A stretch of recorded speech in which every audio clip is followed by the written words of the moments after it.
Hi, I'm Dr. Ron Miller of Pursuit Physiotherapy, and today we're talking about what really is a low back muscle spasm.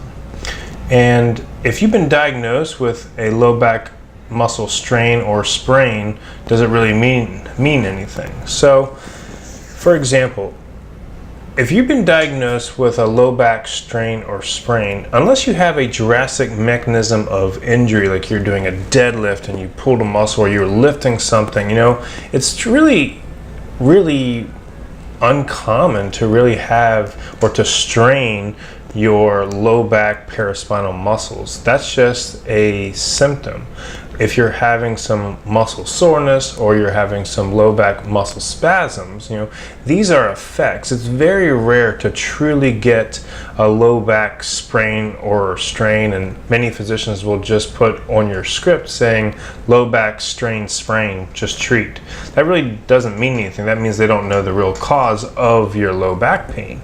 Now, what does it mean when you have low back muscle spasms? Okay, so whether it's a true strain or a sprain or a muscle spasm, this is an effect, okay? You'll have a cause and you'll have a effect.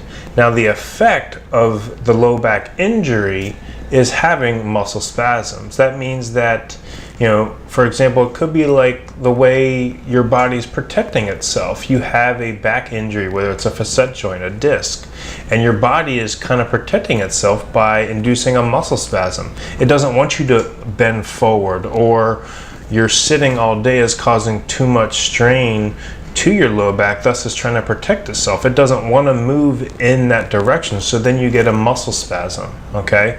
The muscle spasm is not the problem, okay? There's some sort of underlying factor, injury, something that's predisposing you to have the muscle spasms or the muscle tightness, or I like to use the word muscle hypertonicity. So if you've been diagnosed with just a sprain strain, that doesn't mean anything. And there's some sort of underlying principle. If you're experiencing muscle spasms in the low back area, there's something overloading the lumbar spine, or there's some injury that's underlying it that's causing the muscle spasm. Now, the answer to your problem is, can you identify what that risk factor or that underlying problem is, or the injury that's causing it?